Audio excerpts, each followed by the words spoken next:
Good afternoon, everyone, and welcome to the MidBeach Neighborhood Association's January 2024 meeting. I'm Ana Marie Ferreira de Melo. I'm the president of the MidBeach Neighborhood Association, and we represent condominiums and hotels in their interests from 24th to 63rd Street along Indian Creek Drive and Collins Avenue. Before we begin the meeting formally, I'd like to welcome our board of directors, beginning with our vice president, Deborah Lake. Hi, everyone. Welcome. Thank you. Our treasurer, Justin Jacob. Hi, everybody. Thank you. Welcome. Our Indian Creek Drive chair and our Transportation, Parking, Pedestrian, Bicycle Facilities Committee representative, Esteban Porcelli. Unmute, Esteban.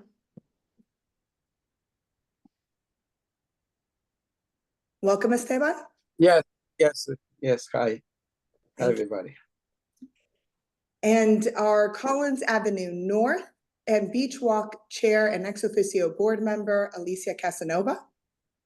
Welcome, everyone. Good to see so many here. Thank you. Our hotel representative of the Addition, Jose Flores. I believe Jose had a conflict, was running just a few minutes late. And our Beach Walk working group general board member who is unable to be with, or maybe he is, I believe he was overseas and wasn't able to be with us, but wanted to acknowledge him, Oscar Vasquez. I'm here, Anna Marie. Thanks for recognizing me.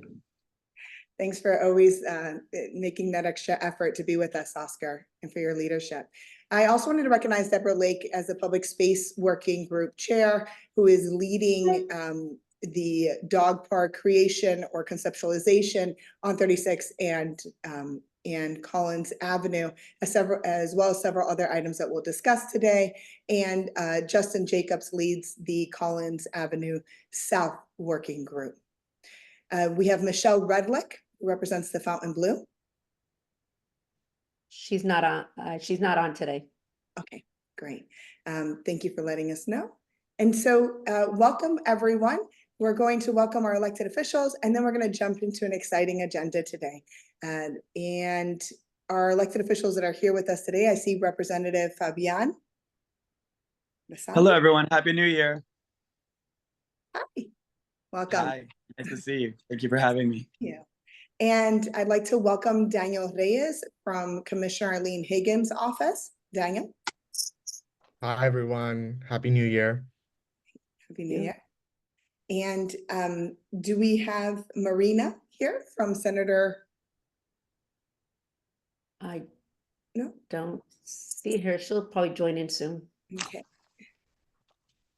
I do see Senator Jason Pizzo's office is here. Yes. I'm here. Actually, you're here. Hi, Senator. How are you doing? Actually, I'm here.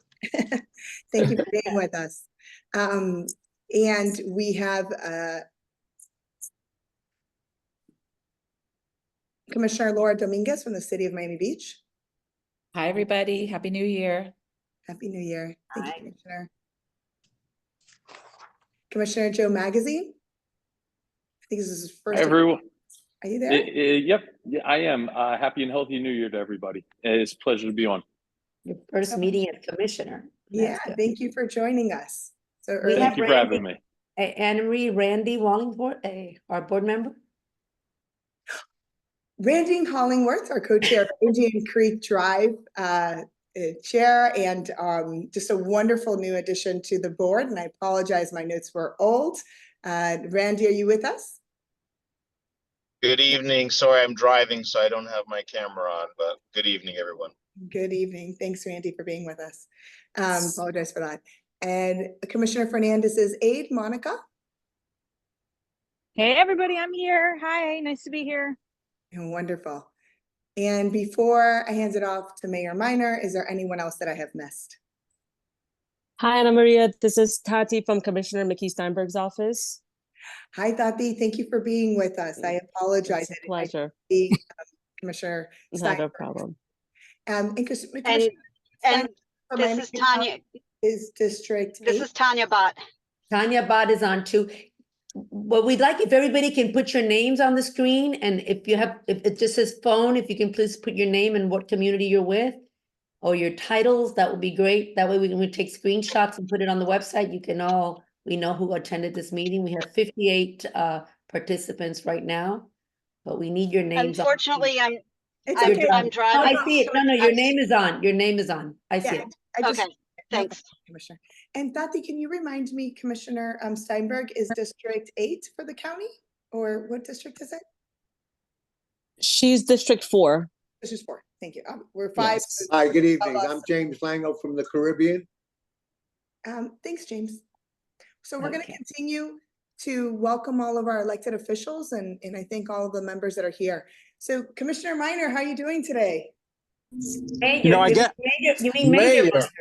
Mayor Minor. I get that all the time, so no worries. No, it's because your Zoom name is still says. Well, thank you for reminding me. My son still calls me Vice Mayor. Thank you. Welcome, and we're going to change your name a second. And we have a few important items today. So one that we've been hearing a lot about, and you'll see the page on midbeach.net, the no gambling. So on a state level, there is a concern that a bill will pass in this legislative session, both at, I guess it's been proposed, and I know I see Senator Vizzo's here, so he might want to jump in on this as well. So we're going to talk a little bit about that bill and what it means for those that have permits currently, and how if we had 7 to 10 new establishments that allowed gambling 30 miles from the Seminoles, how that would really change not only the character of Miami Beach, but the character of many of the municipalities adjacent to us and throughout our entire South Florida community. So for those of us that own properties that have chosen to live in Miami and Miami-Dade County, and specifically the city of Miami Beach, regardless of the laws locally that would prohibit this, if we were preempted, what kind of impacts would we have? And so that's a very big item. And we also would like to talk a little bit about the citywide digital kiosks. So these are kiosks that are being proposed and will be heard at the Historic Preservation Board as well as the Design Review Board in the upcoming months.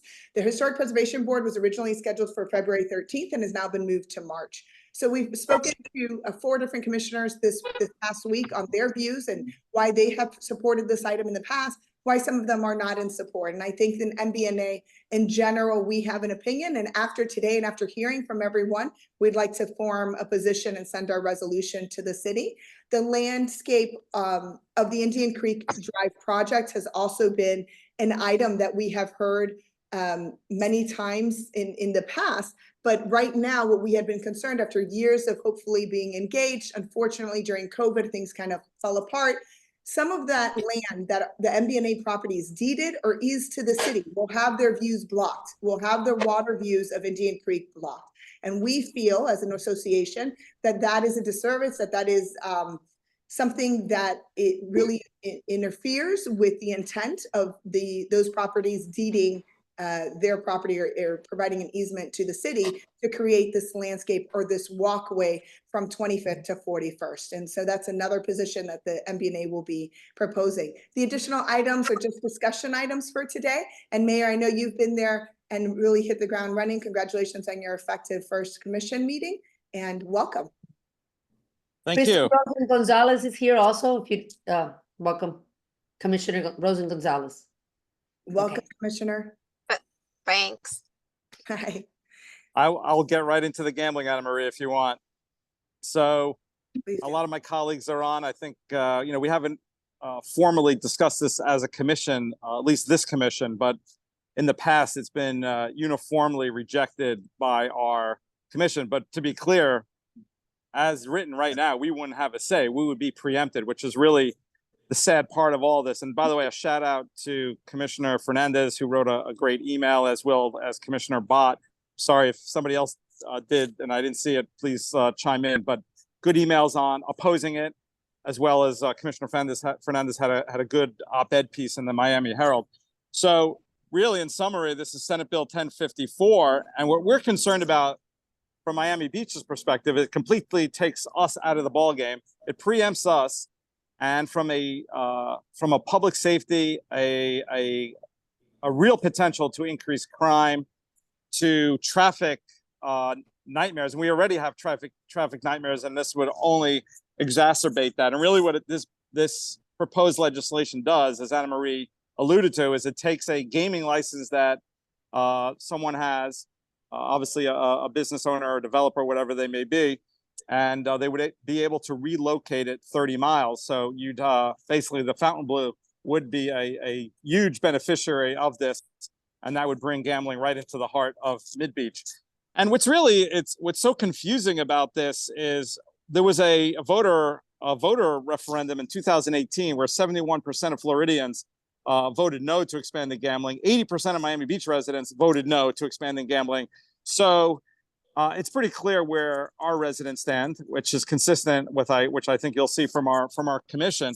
It also doesn't make sense for Miami Beach. Our resort taxes are at all-time highs. So if you're saying that we're a depressed economy and we need gambling to spur it, we certainly don't. We are wildly successful. We're doing great.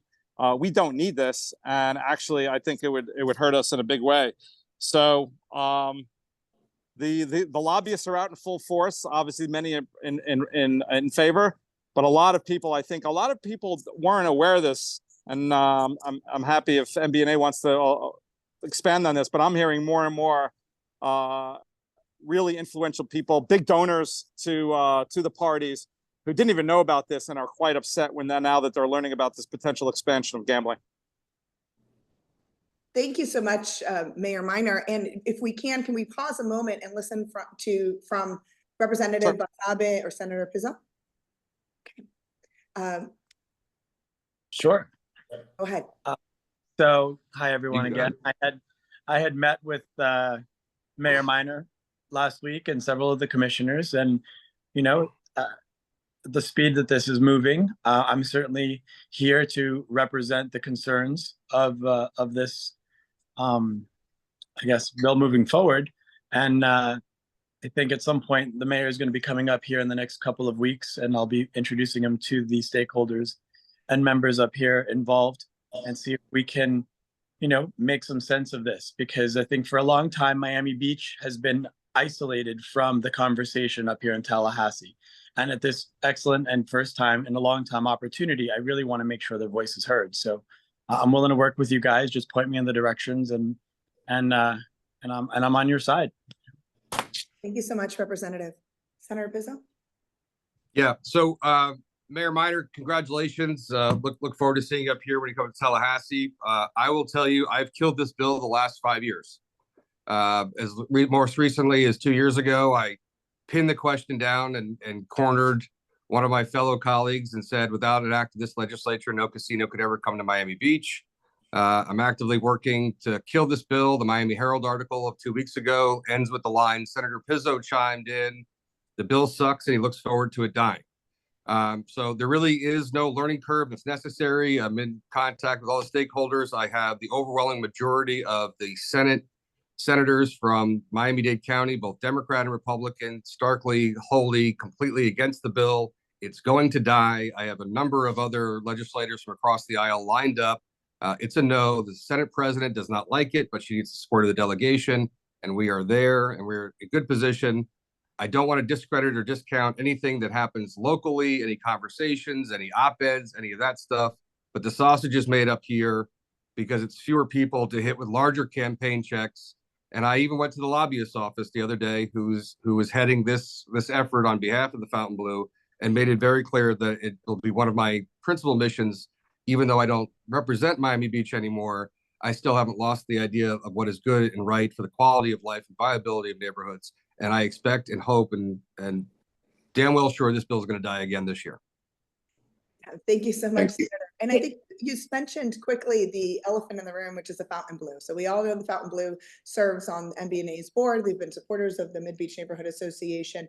And we all know what our position will likely be after today's meeting.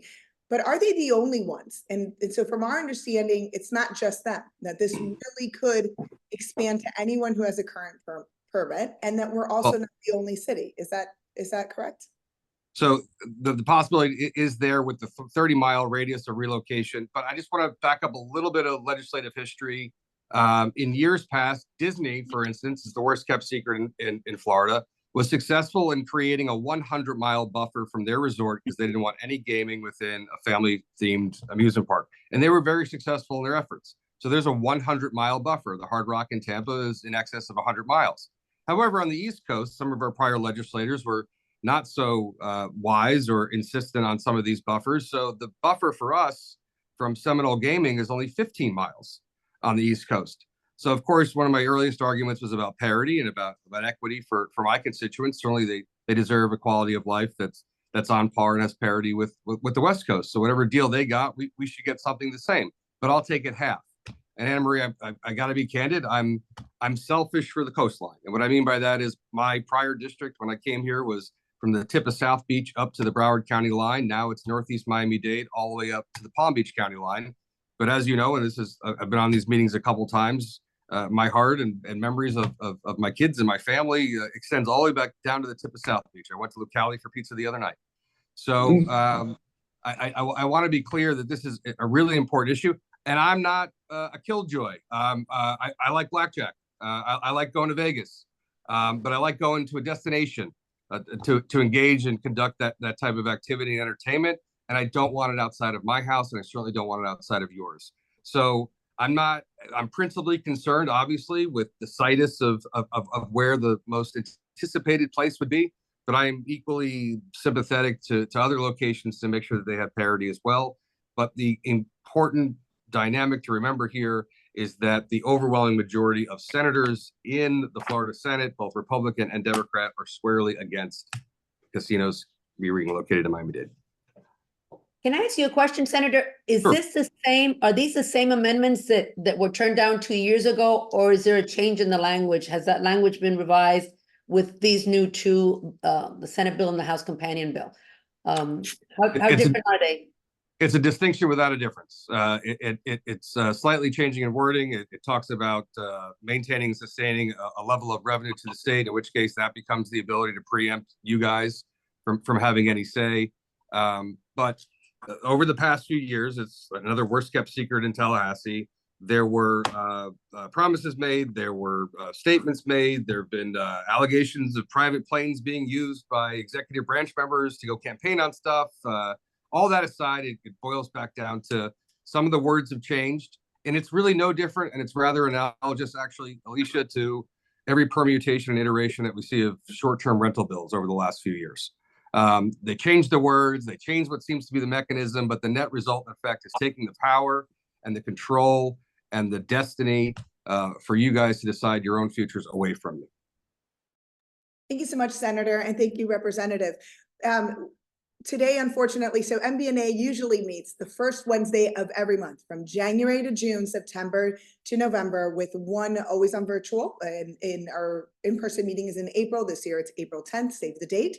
But tonight, because last week we weren't going to have quorum on the 4th of January, we're meeting on the second Wednesday. And today's meeting conflicts with West Avenue's Neighborhood Association. My sincerest apologies. And our mayor is scheduled to also speak at that meeting in about 10 minutes. And so we're going to have the mayor come back, and then after his update, and after we'll hold those items for discussion, and we're going to come back and discuss this item. Representative and Senator, if you both are available to stay with us another 10-15 minutes, we'd greatly appreciate it. If not, we're happy to meet with you after the meeting, but we will continue this discussion. We're just going to give a little bit of a platform back to Mayor Minor and to try to respect the time that he's allowing to us. Mayor? Sure.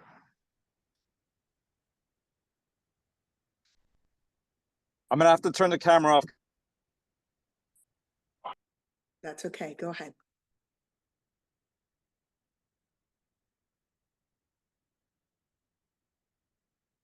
Mayor Minor, can you hear us? Yeah, I'm back. Great. Go ahead. So, what do you want to continue on the gambling? You want to move to another topic? We want to move to whatever you'd like to share with us in the next 10 minutes, because I know you have your other engagement. Collins Avenue will be great. I heard they postponed it for a month, so that's great news.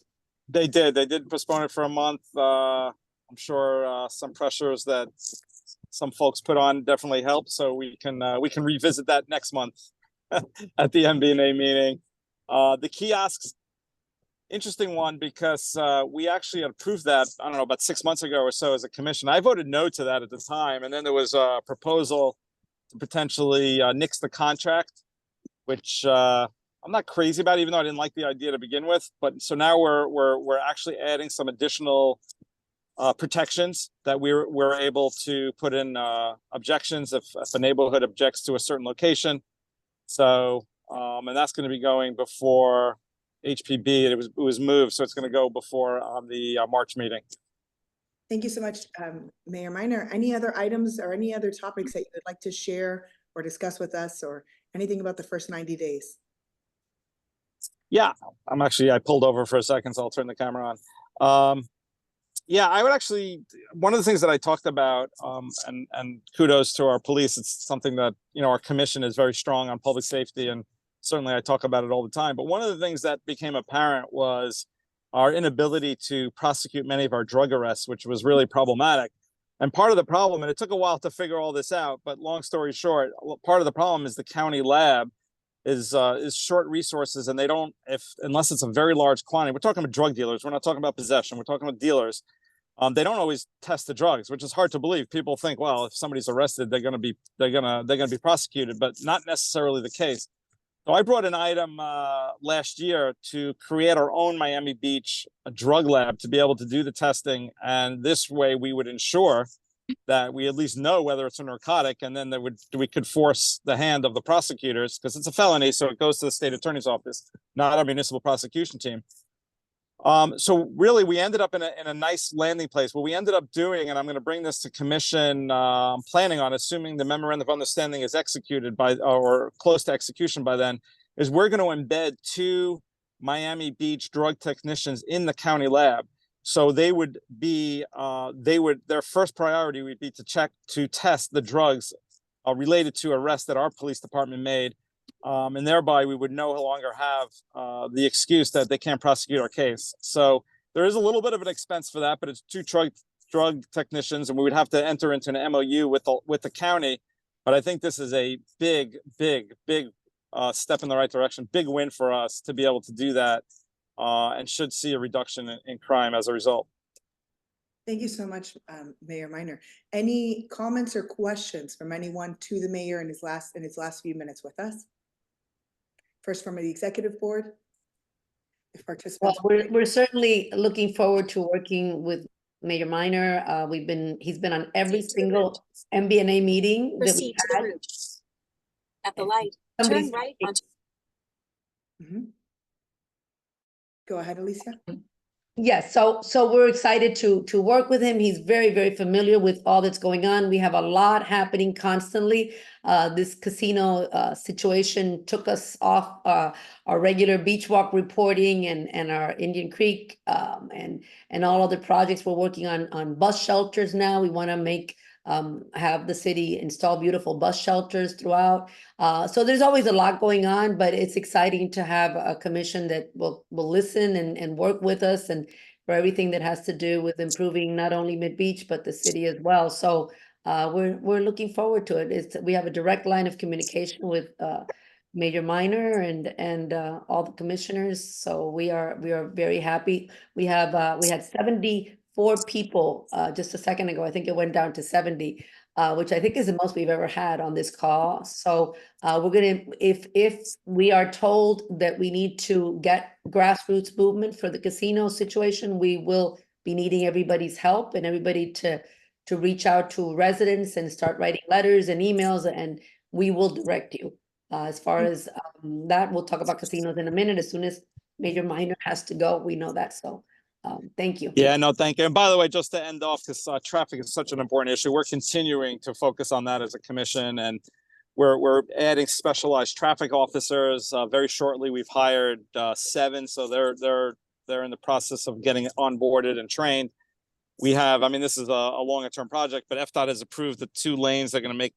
Right now on Indian Creek, there's only that 1 lane turning into 41st. They have the 2 lanes. So, and there's a lot more we're working on. And I will end off to echo what you were saying, Alicia. I mean, I'm really excited about our commission. I think we have probably one of the strongest resident-focused commissions in a long time, maybe ever.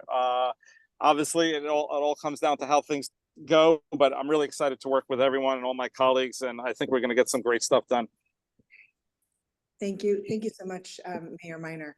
Thank So you. we're going to go and welcome those of you that have to go. I did see that also some other commissioners had in the background the WAVNA site. And so if you have to go, we understand. Senator Pizzo had to sign off. I don't believe he's with us any longer, but State Representative Basab is still here, and we're going to open up the floor. So, and the way this will work is MBNA is writing a resolution post this meeting after hearing comments, questions, any points that you would like to see in the resolution to be highlighted. We're also now going to share the screen with our website, so you can see the page that has been created and some of the action items that we're asking the community to get engaged in. And I know Senator Pizzo said, you know, that the sausage is made in Tallahassee, and we understand that, and we understand that. But I don't think that we can stay silent. I don't think that we can show our legislative body that we're in support of this in any way. And so we do have a plan, and that will be beginning to roll out over the next day. Alicia, if you'd like to share the. Yeah, so I mean, what Senator Pizzo said, honestly made me very happy. I mean, he seems to be very confident that this bill is going to die. Other commissioners that have reached out to us are not as confident. The lobbyist for City of Miami Beach, who was walking the halls of Tallahassee yesterday, as she was on the phone with Anna Marie and I talking, is not as confident. But it made me very happy. We are being asked to initiate a strong grassroots movement to fight this, just in case. There are 60 days. The session in Tallahassee started yesterday, the 9th, and it's over in 60 days. The 2 bills are filed. They haven't been scheduled yet. For those that know how this works, it's very bureaucratic. But of course, they have to get the support. What we've been told is that there's a lot of money being played and being moved around. Obviously, we're dealing with powerful people, and we're just people. We're not powerful people, but we need those that know legislators, that know who's who, to really reach out and say, please just either kill that bill or just take that one sentence out, the sentence that takes away the power of the voters of Miami Beach. And that's the sentence that does not belong in that bill. And if you remove that, then this is not going up for vote. I see somebody wants to see who's fighting for gambling. So before we get there, Alicia, yeah, go ahead. The screen for the website, and we'll go ahead and facilitate the meeting. Okay. So for those of you who is fighting it, I would say everyone is, beginning with Commissioner Fernandez, who had done the op-ed. You heard from our mayor a moment ago, and lobbyists, and they have many lobbyists that they've hired to fight this. Representative Basabe, do you know of? And then I'll speak a little bit more from. So, hi, if I could just interject for a moment, and then if you guys have any specific questions for me, because I do have to get to a members meeting shortly, which I'm sure where the senator's headed as well. We had a day delegation meeting, and it was. We can't hear you, Senator. Can you hear me now? Sorry about that. I had the mute on. So we had a day delegation recently, and I had before that I had said, please excuse me in a little bit. I'm going to have to sign off, or I'm going to try to keep you on as long as possible, but I do have to get to something as well. And it was a resounding message. Miami-Dade County is not in favor of gambling, and I appreciate the grassroots effort. And in most cases on the local issues, that makes a difference. And the letters are fine, but they're going into the wrong inboxes. And I love what you just said about if it's something that we're outnumbered on the votes and it looks like it's going to go forward, let's find how to improve this bill where it respects our neighborhoods, what we need to take out, what gives us back that little bit of power, to compare it a bit to the Live Local Act, right? The Live Local Act came out, and all of a sudden, and in my opinion, laws are meant to be interpreted in the best intentions of our collective communities. And sometimes that's not the case. And then they have to be tweaked and modified. And I don't want to wait for that next session to come upon us before we start studying where we need to make the tweaks now. And I won't know how fast this bill is moving until it's agenda'd and that first committee hearing goes, and I see how those votes go. And I'll report back to you, and I am in constant contact, especially with Miami Beach Mayor and Commission. And I will let you know as I know. But yeah, I think there's no good bill at the start. Let's work on where we need to tweak and improve. Get me that as quickly as possible, and I'll be present at I'll follow this bill through its stops. Yeah, This is the language here that we want deleted. I just screened. This Got one it. here. Are you seeing it? Notwithstanding any local, this is the key. If that piece is removed, then the wishes of the voters and of the city will remain intact. This is they're trying to sneak in there and see if that goes unnoticed. If that goes unnoticed, we have a casino at the Fontainebleau. So this is what we're fighting for. We can't change the whole bill. The entire bill is here for all these buttons, by the way. This is on midbeach.net under say no to gambling. These are the permit holders, to give you an example. So the Big Easy Casino, see this casino right here? The Big Easy Casino in Hollywood is owned by Jeffrey Sofer. So all he needs to do is, if that bill passes, the owner of Fountain. Exactly. He moves his permit from the Big Easy Casino to the Fontainebleau. That's how easy this is. This is not a voter referendum. This is not Miami Beach voters will turn it down. This has nothing to do with that. This is a bill already filed and all the permit holders are there, by the way. This is Commissioner Fernandez's OPED. This is the Miami Herald article. You should all click here and read the article. This was on January 4th by Aaron Leibowitz and Ana Ceballos. This is what you do. This is what we've been asked to do. We're not going to do it yet until we have a resolution. You can contact our state legislators. All their email addresses are here. Every single person that you would need to call and just say, we are opposing bill number so-and-so. Tanya Bott's message, she wrote a wonderful message. It's here as well. You can also access that. And then different articles that have come out against casinos. Number of cities, small cities like ours, we're only a 17-mile stretch, that have put casinos in there, and it's been horrific for their property values mainly, and of course for their qualities of life. So these are just different articles throughout the years of what's going on. But the most important thing, yes, go ahead, Anna Marie. I was just going to mention, and so the area where it says, what should you do? And what do you say? I mean, all of this is a sea of information, and sometimes it's hard to digest and know how you would like, or how you should proceed. How does your board of directors, how do members within your community, within your condominium, how do hotel owners that may be impacted, maybe they feel they'd be impacted negatively, or whatever their position may be. You're going to hear more of that. We're going to outline it very specifically under the area of what you should do, on suggestions for all of our condominium and hotel members to hopefully adopt. You'll also be hearing from us with individual emails. We're going to be reaching out to each of the members. We'll be meeting with everyone personally over the next 4 weeks. So we only have about 60 days. And Representative Basabe, I know you have to go, but please jump in and tell us, what is the timeline of this? We had understood that the heavy lifting is really from the next 60 to 90 days, and then it's over. And so if we don't get this bill to be modified to protect our city, then it's done. But the effort needs to be put in now. Is that correct?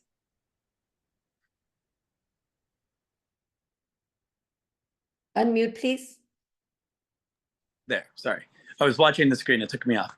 So yes, I will know how quickly as soon as I know, I will let you know how this is moving, how it looks. Now, whatever moves forward, it will have an effective date. And then the next session comes upon us, and then we would always have an opportunity to revisit and tweak and amend and propose new legislation that changes the effects of this. But let's hope to get it right the first time. Let's hope let's hope that it doesn't move forward, and if it does move forward, that it respects our concerns. I think advocacy up here is great. I think what our local commission is doing is going to be great. It's going to be a big help. I think the Miami-Dade delegation meeting, I think it took people by surprise, because I don't know that they expected that much opposition to it. So it's early in the phase. We just started. We had our opening day yesterday, so I'll know more probably by the end of next week. Right. We just need to know we are ready to fight this battle with the entire community. but we need to know what's going on. We don't want to waste our time and our energies. We have a lot of other local issues to deal with, but this is huge for all of us, and we wanted to get the input from those present here today. And maybe Anna Marie, you can go ahead and begin that. Thank you, Yeah. Alicia, and thank you, Representative. All the best in your committee meeting. Thank you so much. Are there any other beginning with the executive board members of MBNA, any other board members that have any comments or suggestions or anything, any directives or questions? Okay, hearing none, if our members or those are participants on the call, beginning with our member properties, our condominiums and hotels, would like to raise their hand and ask any questions or contribute to the conversation. There's a lot on the chat. If you are a lobbyist, please note please place lobbyist next to your name. If you're representing a condominium or a vendor that will be then part of a presentation, please place your name, the company's name next to your name. Please modify your Zoom name for documentation. Is there anyone? Okay, well, I am hearing a lot on the chat. I'm receiving a lot of private messages and direct messages of support and what can we do within communities and within buildings, especially those that are closer to this and that will be impacted by this this measure. But again, it is something that is that we can work with. Commissioner Magazine, I know you also have to jump off the WAVNA. Yep, go ahead, Ava Bank. Yes, hi. I'm sorry, I was late to the meeting, but I was just wondering, do we have a plan B? For instance, if this bill does go through, is there some kind of proper attire needs to be worn or a membership? You know, in London, the casinos are very nice and they're in Mayfair. And I consider our area the Mayfair of Miami Beach. So if this bill does go through, do we have anything in plan to kind of control it a little bit? So I think that one, we're requesting for it not to go for certain aspects of amendments not to be within. Let's say we lose, right, and everything goes in as being proposed. I think what Representative Basabe was getting at, that if the start date is beyond the next legislative session, the idea is to come up with those concessions over this next year and advocate to have those concessions put in place to try to mitigate any of the negative impacts that this bill will have in changing the character of our community. Okay. Else would like to add to that? And Avra, I'd be happy to meet with you. You always have great suggestions on all the items and local issues that we address here in MidBeach. It's wonderful to see you. It's been a while. It's great to see you.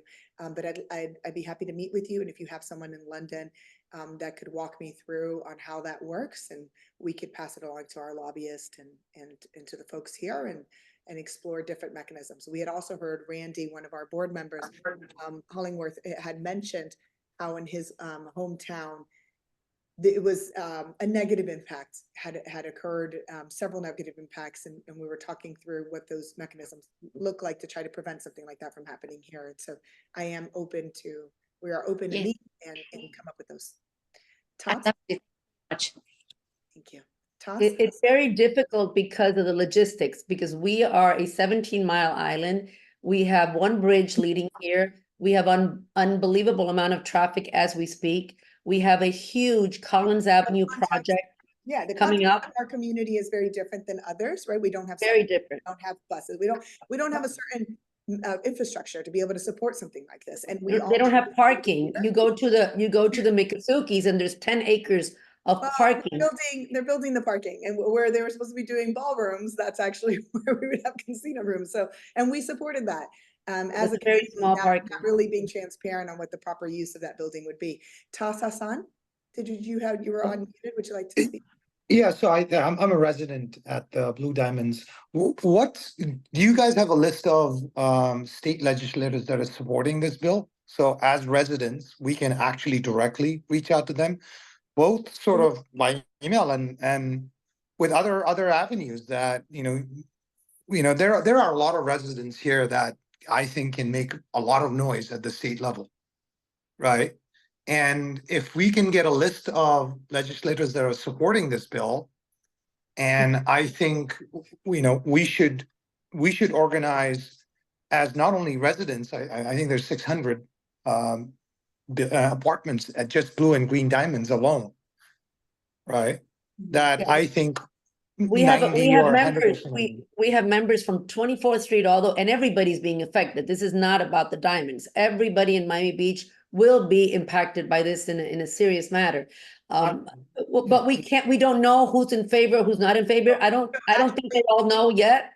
Sorry to interrupt, Alicia. Yeah. What we do have to us is who is sponsoring these bills.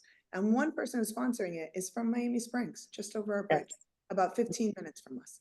So The names are there. The names are there. We have that on our website.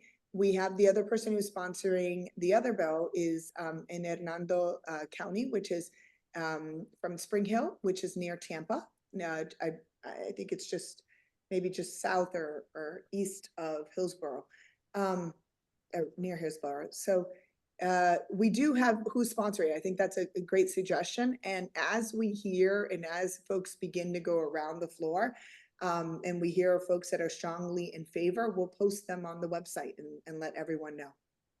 The one page on the website, midbeach.net, and it says no to gambling. That one page, that's the only forum we could come up with to be able to post everything there, everything we find out, updates. And of course, through the membership and in each building, if every board member in every one of our buildings spreads this information and everybody starts writing to these legislators, all that information is posted. It's easy to access. A little bit of homework reading at the beginning, and at the end it's just buttons to click. I think that will be helpful. But right now, honestly, after what Pizzo said, I don't know. I don't know if where we are right now as far as will this really have support? Senator, I mean, everybody that's here will let us know, and we will continue to disseminate the information. But maybe we get lucky this time around again. But we don't know. We can't trust it. We are very, very concerned about what could potentially happen.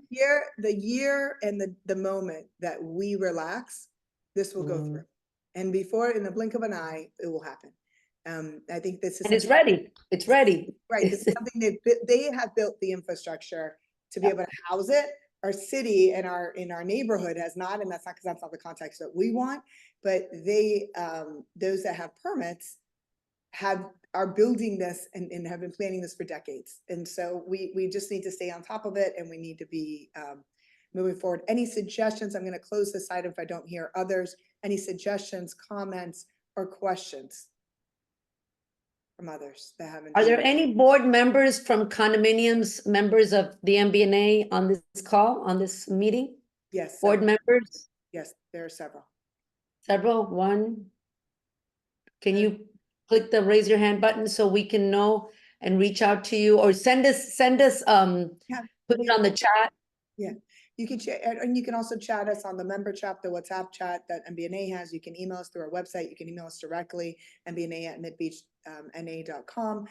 Well, we have a list of over 200 of our local board members. We'll reach out to you. MBNA represents over 16,000 units in this area from 24th to 63rd. So we're going to just become a bit more active in reaching out, especially on this item.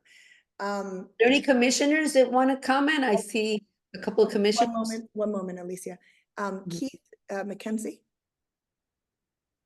Yeah, sorry, can you hear me? We can, if you. Okay, perfect. Yeah, I was just thinking, when you said a suggestion, obviously this is not unique to this community.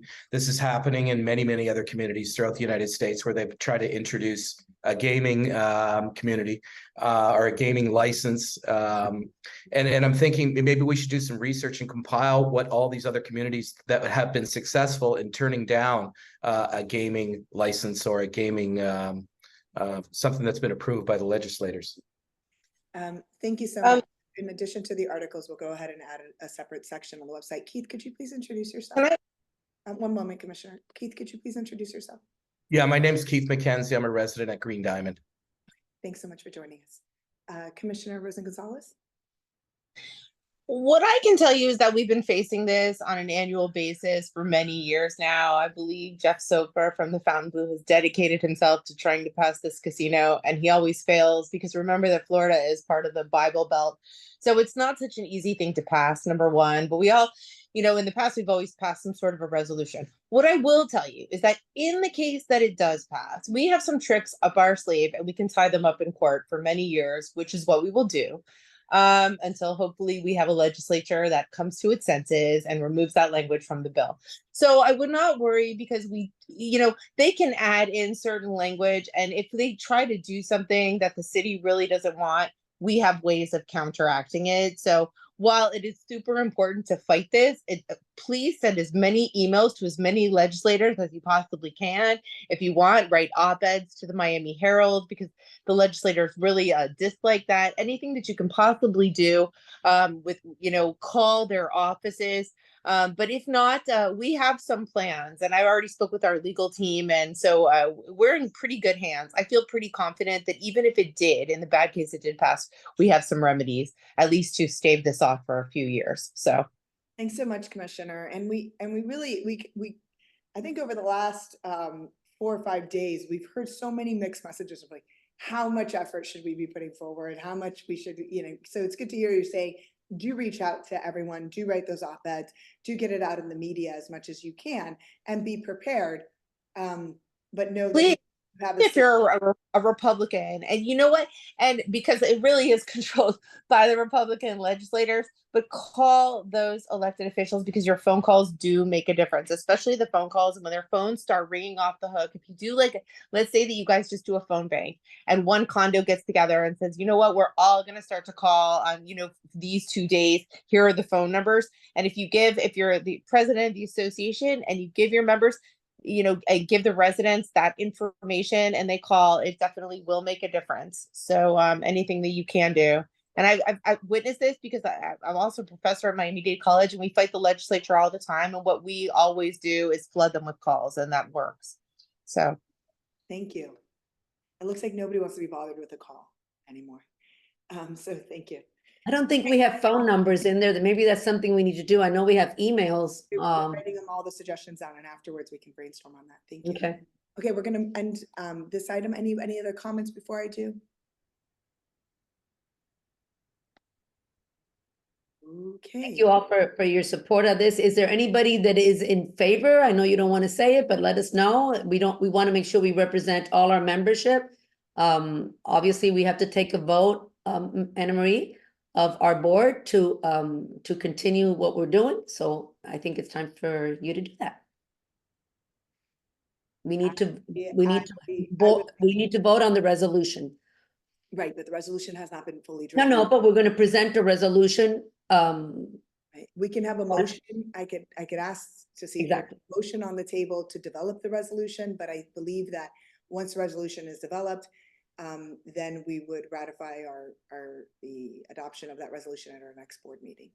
What we should do is a motion, and I can make the motion, a motion to proceed with writing a resolution and submitting it to the neighborhood associations and to the legislators opposing the bills that have been discussed at today's meeting. Is there a second? There's a second from Estelle. I second it. Or second from Deborah Lake. Yeah. All those in favor? I'm looking at the Aye. Aye. Aye. Aye. Randy, that was an aye from you as well, because I can't see you. Yes. Okay. Any opposed? Hear none, the motion passes. Okay, so we'll go ahead and develop one, and then adopting it or ratifying its adoption will be done in February's meeting. Okay, Commissioner Rosen Gonzalez, I think that there was another item that we had spoken with you about, which was the citywide digital kiosk. And you had mentioned to us that you've seen that they are beneficial in some communities. What has been your experience with these? And can we go ahead and share the website as well to show what the kiosks item? Do we have that? No, I don't have those up because they've been delayed now till March, and I don't have the latest design. Go ahead, Commissioner. very quickly, in the past, I had voted against the kiosks, but then I saw them installed at Miami-Dade College, where where I'm a professor, and as I walk around campus, I don't think that they're so bad. I know that there are some members of the commission that are not in favor of the kiosks, But I believe, but listen, I think that every neighborhood has the right to go and weigh in and talk about where the kiosks are placed. I just thought it was a good thing for some parts of South Beach that look so ratty to put something new and digital in where we can, share information. To me, it didn't seem so offensive, but if any resident has an issue with it, I'm happy to hear them out and make any amendments to any kiosks in any neighborhood. And I know that they're being heard at the Historic Preservation Board. So I know that if you attend the Historic Preservation Board meeting, you can actually weigh in on where you would like the kiosks. Thank you so much, Commissioner. And I know that Michael Gongora, our former commissioner of Miami Beach, had also reached out to our vendor. And I don't know if the vendor is with us today, because I'm not familiar with the vendor's name. If you are, please identify yourself, or anyone representing any of the companies or the architect. Yes. Good evening. Ralph Andrade, how are you?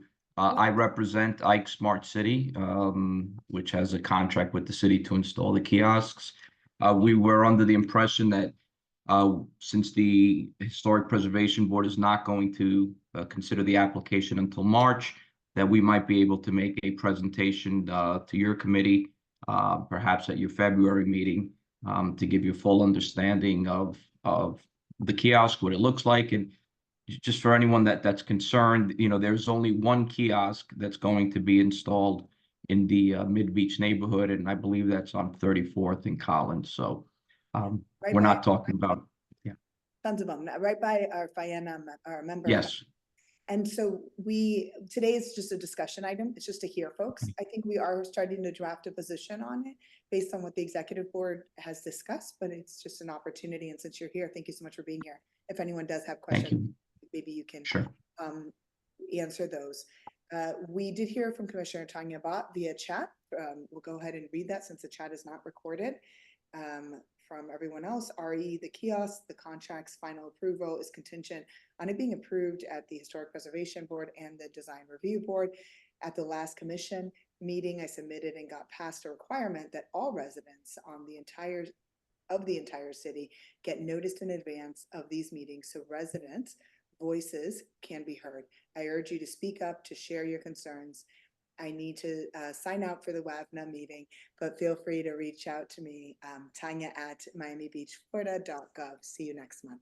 So that was from, you've heard from two of our commissioners, you've heard from the vendor. I have my own personal ideas. I know Alicia and Deborah and others, and Justin and others have theirs.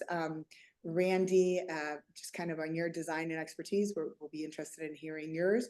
Are there any other members that would like to speak before we share our opinions? Anna Marie, yes. Can I just add one last thing? Sure. This is Ralph Andrade again. Go ahead and move your camera down a little bit so we can see you, because we can see it. I'm sorry. Is that better? Yeah, it's perfect. Go ahead. Yes. Good. Okay. The reason the application has been delayed is because we hired Bill Lane, who's a local architect. I'm not sure how many of you are aware of him or not, but he's the one who designed the award-winning lifeguard stands on the beach. And we hired him so that the kiosk can be redesigned to be specific to some of the city's historic neighborhoods. So that's why we hope to present to you in February when that redesign will be complete. I have a question, if you don't mind, just for a second. So the positioning of the kiosk was my concern because our sidewalks are so narrow and so hard to navigate. And I'm thinking if people are stopping to read whatever is being put there, and then there's other questions on that as far as are these billboard advertising or is just directionals or what's going to be on those digital boards? But are they placed in a way where they won't obstruct the pedestrian walkways? Well, I'm not prepared to answer details. What I can say is that we will certainly work with the neighborhood to make sure that they're placed in a manner that won't obstruct the pedestrian access or anyone walking by on the sidewalks. And with respect to, what's going to be on the advertising panels, it's primarily a wayfinding tool that can, direct folks to local restaurants, hotels, establishments, whatever it is they're looking for. And there will be some advertising on it. And I know some folks get concerned about The type of advertising what will be there, I think, just to cut right to the point, you all should know that the city manager reserves the right to request that we remove any advertising that the city finds offensive within 24 hours. We would have to take it down. So as far as any concerns regarding, advertising that the neighborhood may not like, the city has taken steps and is protected against that. And so being offensive advertising was something that we had heard. And the reason why is because we're trying to create two things. We're trying to, one, create a brand and an image. And MidBeach is changing drastically. That area of 34th, we have many condominiums that are coming in now, hotels of higher category than we've had in the past. And we're working very hard to redo many of those buildings to support the redevelopment of MidBeach in a way that makes sense and that is in the right context. And so having advertisement for certain activities or promoting things that are outside of our brand or outside of what we're trying to strive for as a community or have a sense of community was of concern. The second concern, we have fought in this organization very hard to ensure that the redesigning, because that entire area of Collins Avenue will be redesigned. It is very difficult to get across Collins Avenue. The traffic is difficult. The cyclists on the beach walk, it's very tight. And so the pedestrian and bicycle facilities on that stretch, as well as vehicular turns, loading zones, it's crosswalks, it's a mess. And so to just think, when we have individuals that use mobility devices or assisted mobility devices to get around, to be able to walk, to think that they have one more obstacle or one more thing in the area would be very much of a concern. And so for it to be accessible to pedestrians, it would need to be near the walkway. It can't be just in a private parking lot or a public parking lot.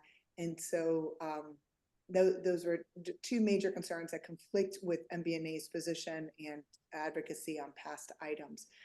Any other thoughts?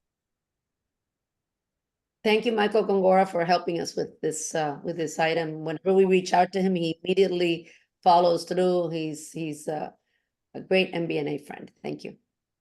Well, thank you. It's also good to still be your counsel. Yes. And you're also an MBNA founding member and representative of your condominium, a member of the MBNA. So you live in MidBeach, and I think that you can understand and feel. We were, Ralph, I would say we were really happy to see the 41st Street and Indian Creek Drive one removed. One concern is opening this up and then allowing it to snowball. So yes, neighborhoods can say where they want it or where they don't.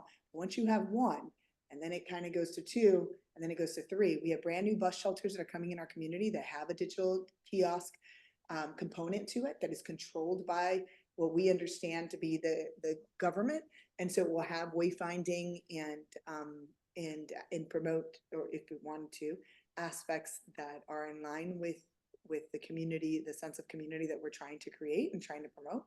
And so how many more digital kiosks do we need? I think that's a valid question that I had heard from a member.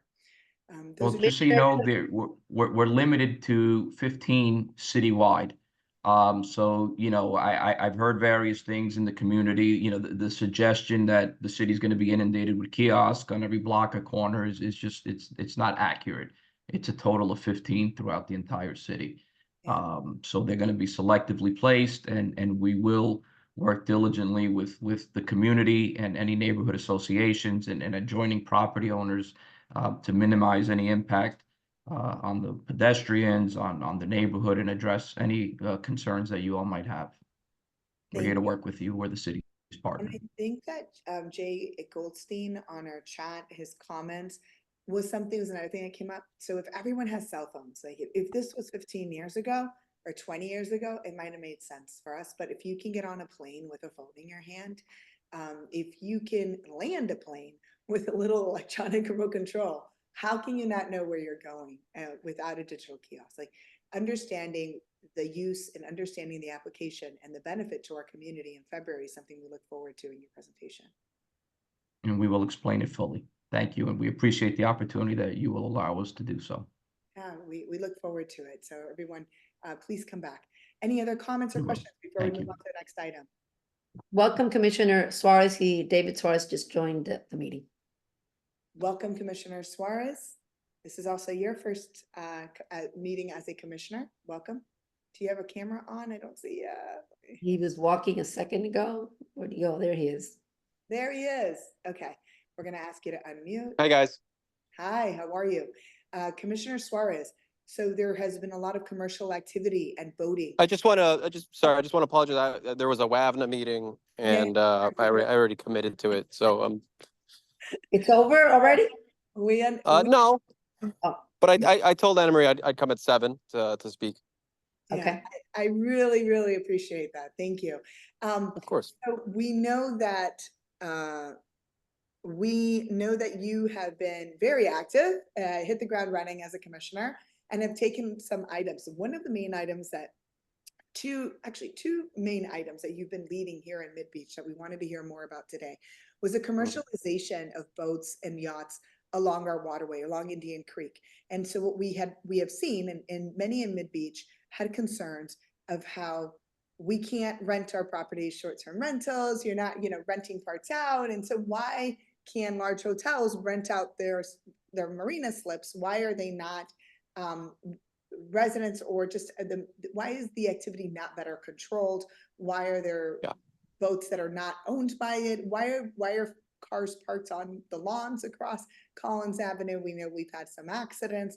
We've seen folks constantly we have lots of videos that we'll be posting on the website this week of individuals now using Collins Avenue, which we had not seen this before, but really using it for commuting in early hours, late evening hours, meaning when those boat charters come back and you're leaving that grassy area, there's just so much of a possibility for having collisions with individuals that are starting to use Collins Avenue to commute on scooters or bikes.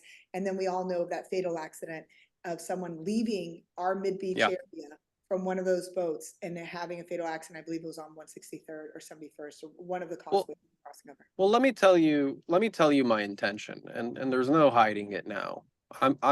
My intention is to completely shut down all charter operations along Indian Creek waterway. Okay. I think it has outgrown what it was intended for, and it's certainly not. It's certain that what has happened now is certain. It just cannot. There's no capacity along that waterway for charter operations, and not to mention that I would say 90% of the bridge openings happen because of these charter boats, and they're coming in and on that 63rd Street bridge.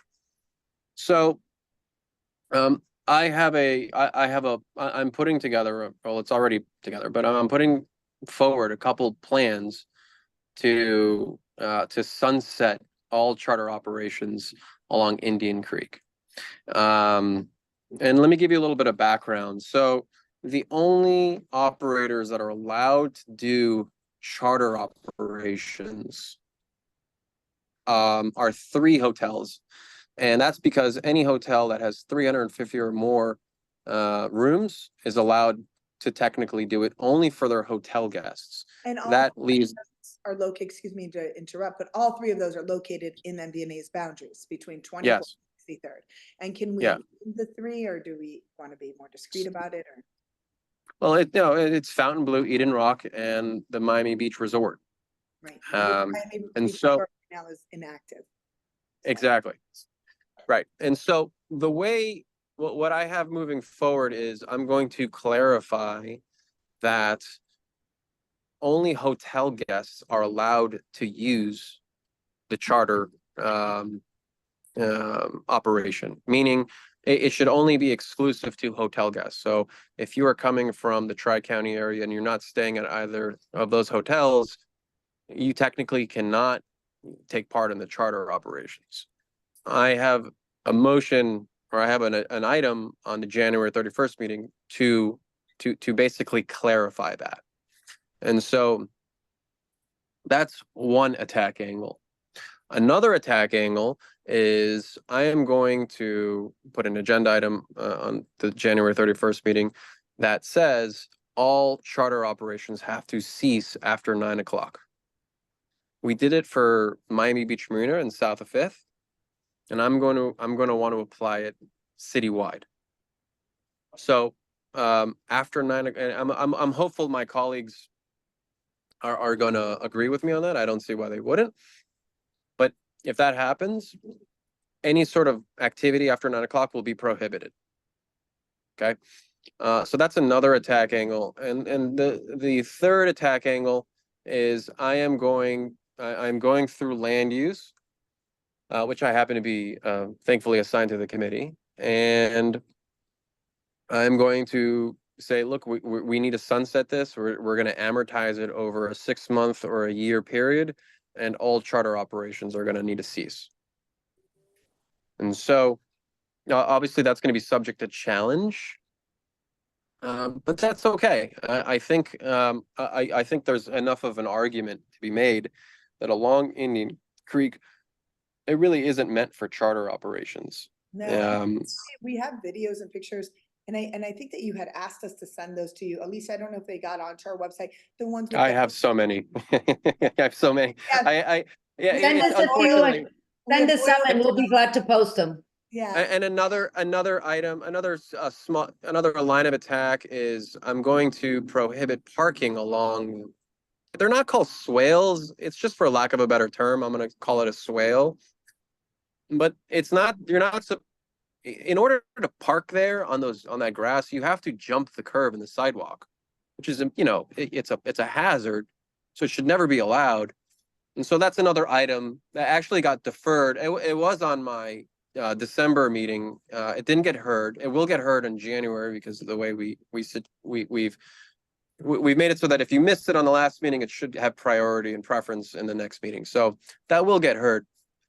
And so that's another. It's going to make it very cumbersome. And so look, I'm telling you, my goal is to completely shut it down. And look, there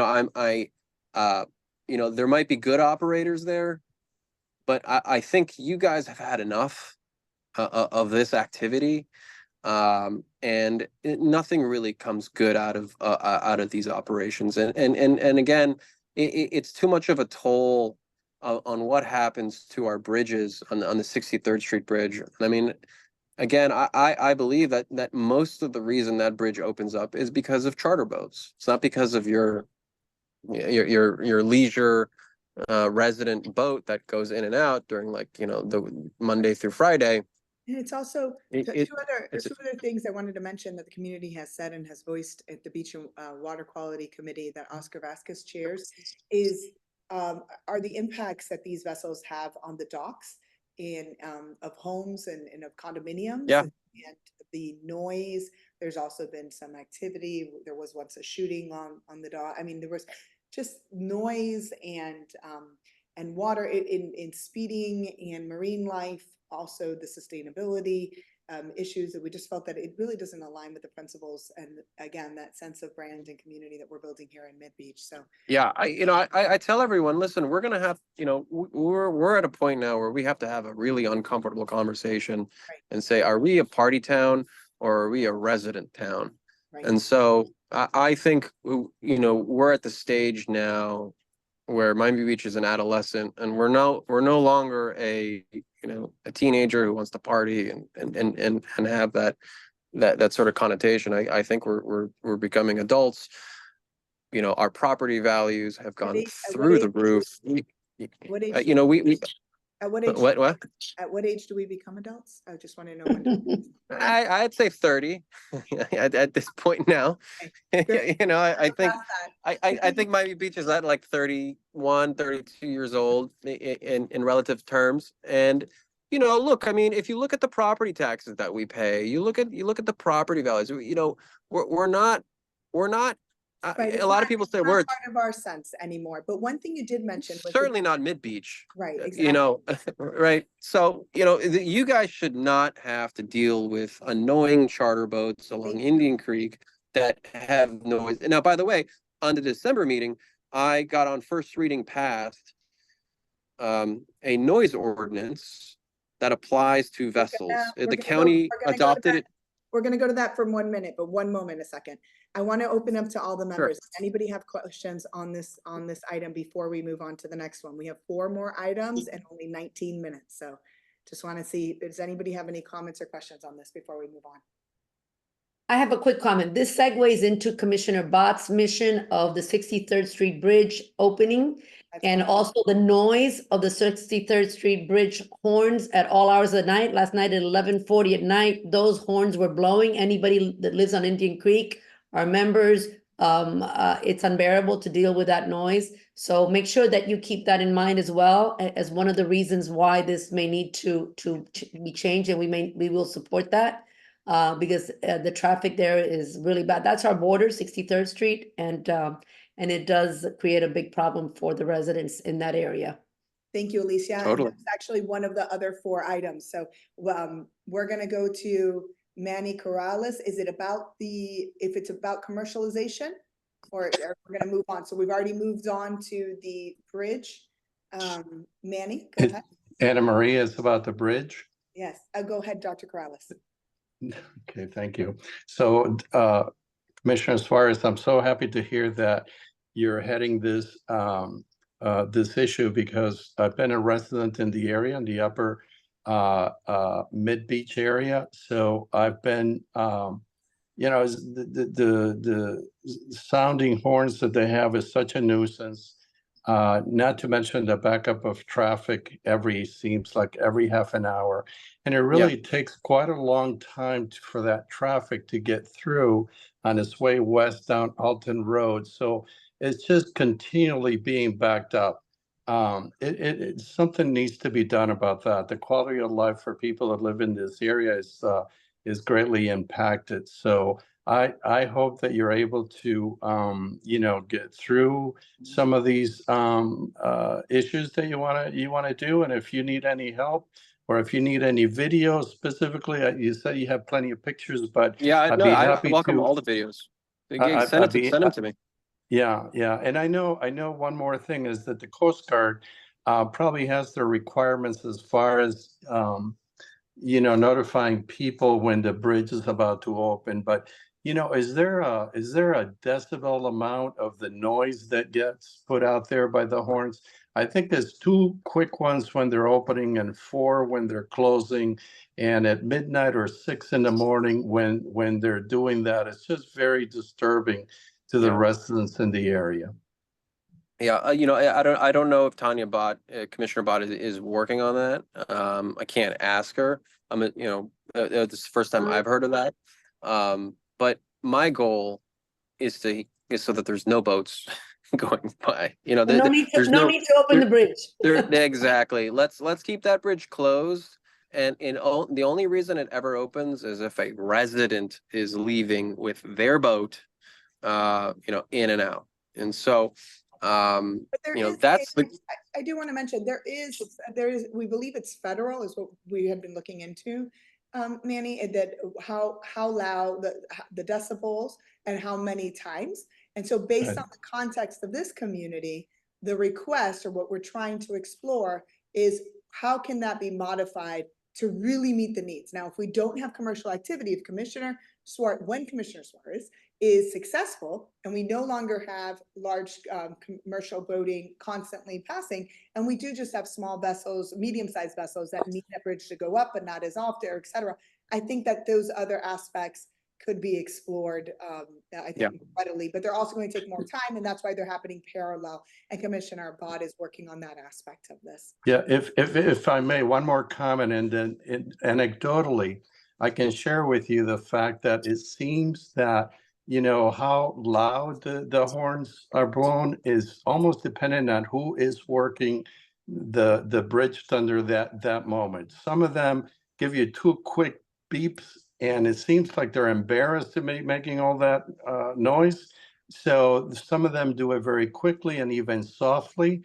And there are others that are really upset about having to work that Saturday night, and they lay on that horn, man, and you hear it up and down the entire area. So at least if, it can be more consistent, it would be helpful. Clive Pierce is on. He lives right under the horn. Clive, are you annoyed with that? Unmute yourself. And Doctor, I sent you a direct message with my email and chat. Actually, I should probably just do it for everyone here. If anyone has anything, you can reach out to me. But go ahead and definitely send me those videos that you have. Okay. I welcome them. And then let me send it to everyone. Pierce from Every 100, if you'd like to say a few words. Yeah, this is Clive Pierce, president of the HOA at 6,000 Indian Creek, which is right by the bridge. We're neighbors to it, and we have docks. To the Commissioner Suarez point, something you never mentioned is that when I first started living there, there were lots of manatees. They're all gone. They're Yeah. clobbered party Scared. boat. So that's something else. Yeah, you you know, I just got out of the WABNA meeting, but you know, one of the initiatives that I've taken up is I want to remove all these derelict boats. Like I don't care how we do it. I'm coming up with very creative, out of the box solutions on how to do it.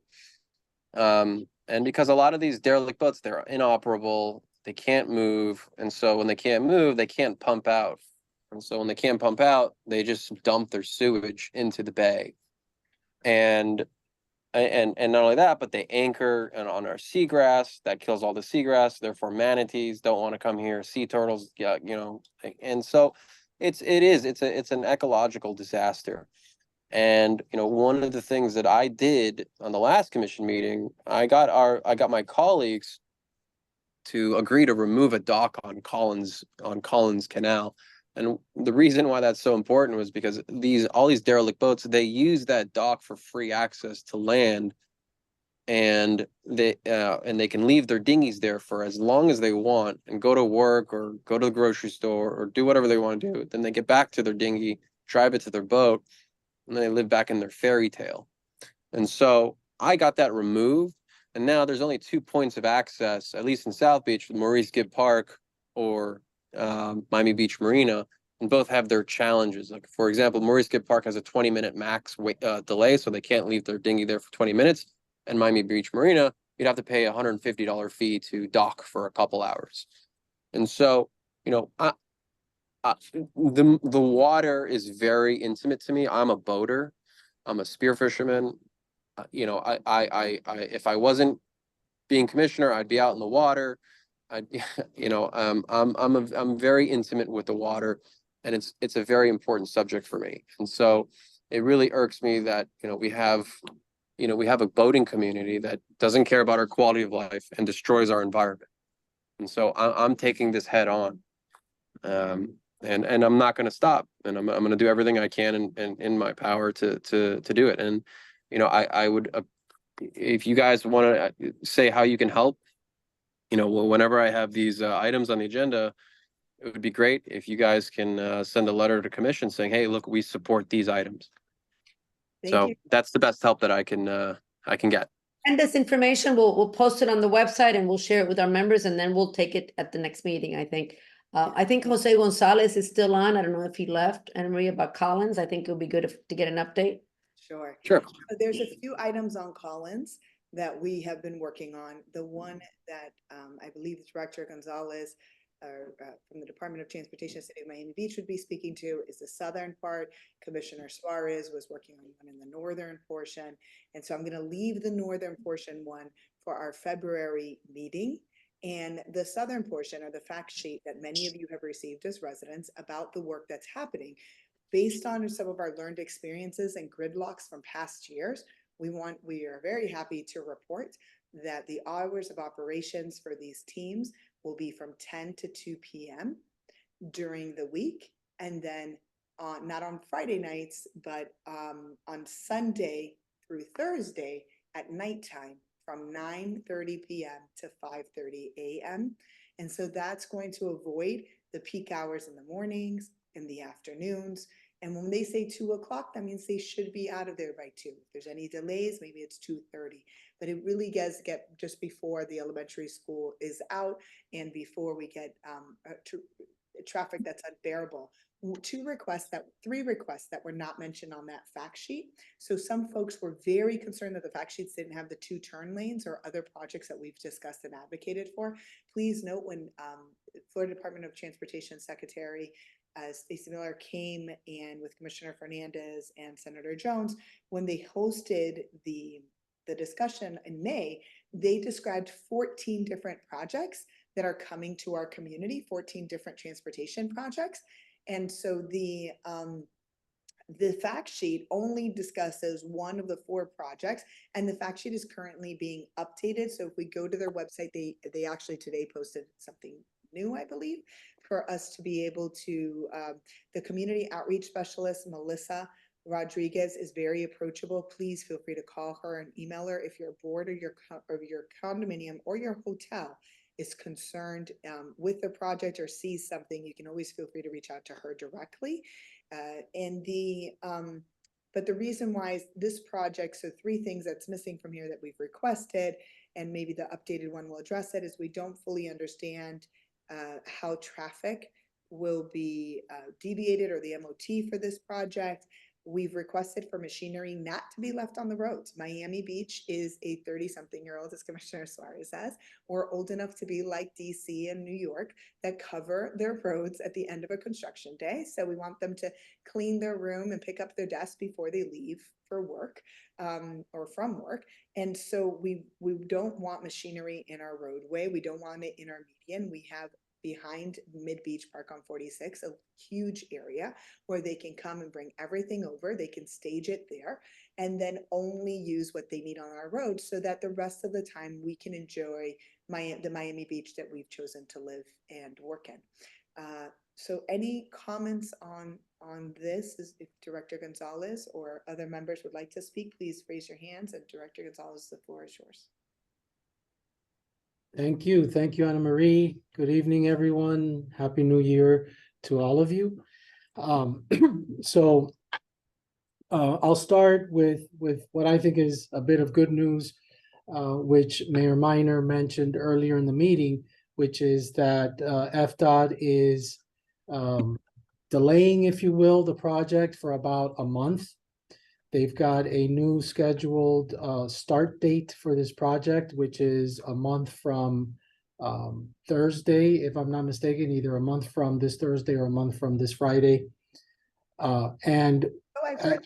I'm sorry to interrupt, Director, but I've heard that twice, but I just haven't seen the fact sheet. Maybe I missed it. Did they email it to us? Well, this is, Anna Marie, it's hot off the press. Off the press. That's what I like to hear. As a matter of fact, as recently as about like 4 hours ago, we were meeting with FDOT staff, really to discuss the maintenance of traffic, the traffic control plan, and how it would work. And at that meeting, they shared with us that there were some permit delays that they're experiencing, and as a result, they're starting about a month later, which I think is very good, because it gives them more time to inform the community, to reach out to all of you. We've been hearing that this project has caught a lot of people by surprise.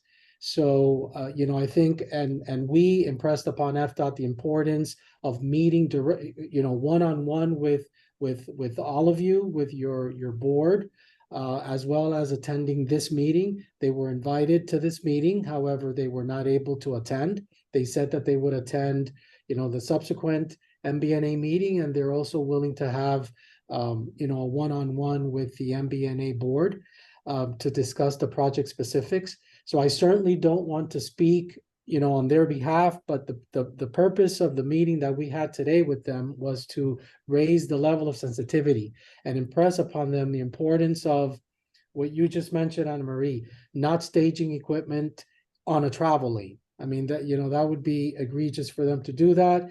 And so far we've heard good news from them, which is that yes, they will have equipment, but it will not be stored in the public right of way, blocking a travel lane. But will it not be stored? So we use every inch of our area, especially on Collins Avenue. This neighborhood does not have very many side roads. Then, south of 41st, you have a few more, but even then, we really are 2 roads, Indian Creek and Collins Avenue. We don't want it in our medians. We don't want it in our public space. I don't want to walk and see and have tractors next to me. For that, I go to a construction site. I don't want it. We don't want it there. Can't they stage it? They don't even have to pay for the parking. And can't they stage it behind Indian Beach Park, where everybody else does for Art Basel, or when they're renourishing the beach? Yeah, so again, Anna Maria, I don't want to speak for FDOT, but we've shared with them that concern. And I believe they're looking at sites that are outside of MidBeach, as a matter of fact. And again, not in the public right of way. So whether it's a. I'm gonna say, you it's know, the median of South Beach is also not a good idea. Just, we don't want to push We're it. still gonna have one lane closed, right? The lane closure that's inevitable. No, the lane closure is only during work hours from 10 to Right. 2. But it's only Okay. from 10 to 2 during the week and 9:30 to 5:30. We've never had that in my MidBeach. It's never been. Okay, let's hope that So, that's the case. Anna Maria, if I may, just to clarify, what I'm referring to is equipment, construction equipment, and the fact that FDOT has stated to us that they will not be storing equipment in the public right of way Okay. or blocking a lane. Now, that could be a parking lot. Okay, so perhaps they're looking at parking lots. Perhaps they're looking at a private parcel. But again, I don't have specifics because they are going through this exercise of looking for alternative sites to store their equipment. So I think we need to hear from them as far as what locations they're considering for that. Well, our next But- meeting is February 7th, and we look forward to welcoming them. We do have one more item and 3 minutes left. Excuse me 1 second. Gabriela just shared on the chat. I'm gonna post the new one, the new fact sheet. They don't call it a fact sheet here, but I can share it on the screen since we don't have any. Yeah, I was just gonna say, I just shared the project page with you all to Yes. have the updated date on there. I did want to add a little bit to the conversation we were just having about the staging area. We were in that meeting today. I believe, Jose, you might have stepped out when they had mentioned it, but there is supposed to be a staging area between 86th and 87th on Collins. So that's on the North Beach side. So they will have that staging area there. Like you all mentioned, the hours of operation are really just their lane closure times. So you shouldn't see any equipment or anything blocking the road at that time. But if there is work that has to take place outside of those hours and equipment is needed, it just won't be on the proper roadway where you are all traversing. So I did want to add that there as well. Gabriela, I do believe that location for staging is outside of the project area. And just like when we do engagement with our community, we want things to stay contained, because traveling from 87th to 88th is going to create congestion when you're traveling, and just, having that machinery come all the way down to 40 blocks every day, twice a day. We're going to feel it as a community because this is the only road we have. If there's any way to better understand why on 46 behind MidBeach Park, between Mimosa and Eden Rock, why that site is not selected as a staging would be helpful for me. Just because I don't understand why we're going to burden the community with staging in North Beach. Is there a difference in price? It's the same city. Right. I don't understand why. I think there was, and I'll refer it back to FDOT and I'll follow up with them and share that information with you. I think there was some sort of an agreement with a project that was in that area, hence why they were just condensing all of the equipment into one staging location. But I'll follow up with FDOT and see if perhaps there's an opportunity to move it closer to the work zone. Thank you. I know Allison Park is also a place that they used, and it was challenging because it's a bit smaller. Again, 46 is smack in the middle and it's larger. So hopefully they can consider that. We have 1 minute left in today's meeting. And so one thing that we mentioned earlier was the Indian Creek landscaping project. We've met with the city manager's office. We've met with city staff a few times.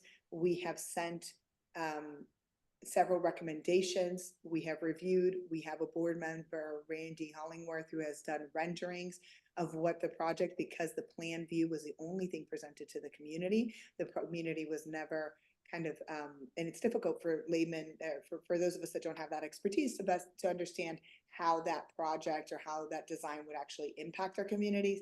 And so when we see it in virtually how these trees or this landscape will grow, it could potentially block views. And as I mentioned earlier in the meeting, that is of concern, and we're developing a stronger position on that. We have lots of other items that are on our websites. Our agendas are always packed. We're going to meet the first Wednesday of February. I hope everybody is back with us. It's virtual. Please reach out to your boards. Please reach out to your management. Please welcome conversations with us. Let us know your thoughts, and hopefully 2024 will be our best year yet. Thank you, everyone, and save the date in person Our annual meeting will be April 10th. Thank you, everyone. Thank you. Thank you all for